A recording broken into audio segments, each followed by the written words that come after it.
सफलतापूर्वक हुआ चंद्रयान 3 का प्रक्षेपण। फिल्म के बजट से भी कम है चंद्रयान 3 का बजट। चंद्रयान 3 का सफलतापूर्वक प्रक्षेपण हो चुका है और 3 साल 11 महीने 23 दिन की मेहनत रंग लाई है।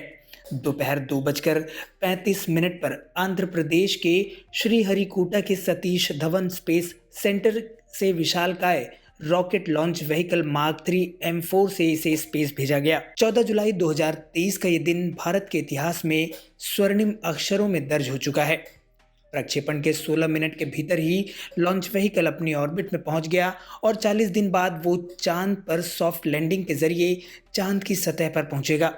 चंद्रयान 2 के बाद भले ही 3 साल के बाद चंद्रयान 3 का प्रक्षेपण हुआ, लेकिन इसके पीछे भारत के करीब 15 साल की मेहनत लगी हुई है।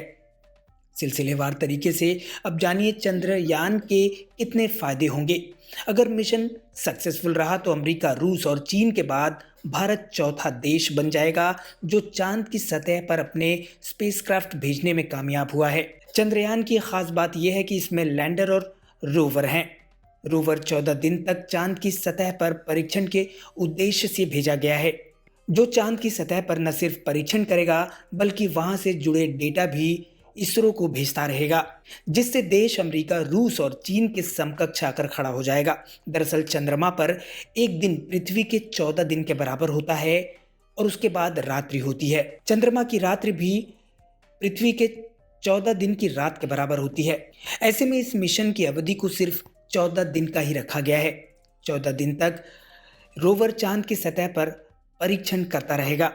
चंद्रयान 2 की अगर बात करें तो उसका प्रक्षेपण तो सफल रहा था, लेकिन रोवर की सॉफ्ट लैंडिंग चंद्रमा की सतह पर ठीक से नहीं हो पाई और लैंडर क्रैश कर गया था, जिसके बाद वैज्ञानिकों के हाथ मायूसी लगी थी। इसलिए चंद्रयान 3 में ऐसी गलती ना हो, इसके लिए वैज्ञानिकों ने चंद्रयान 3 में काफ़ी तब्दीलियां की और इसमें काफ़ी अपडेट किए हैं।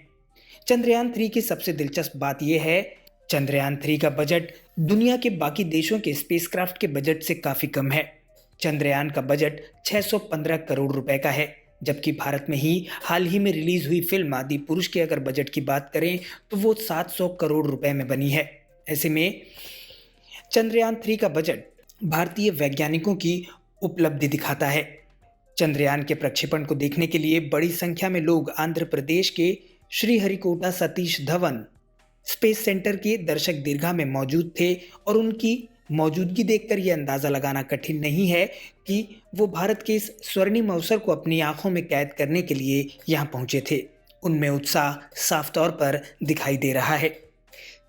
जिस रॉकेट के जरिए चंद्रयान को प्रक्षेपित किया गया, उस लॉन्च व्हीकल मार्क 3 M4 की अगर बात करें तो वो 640 टन का है।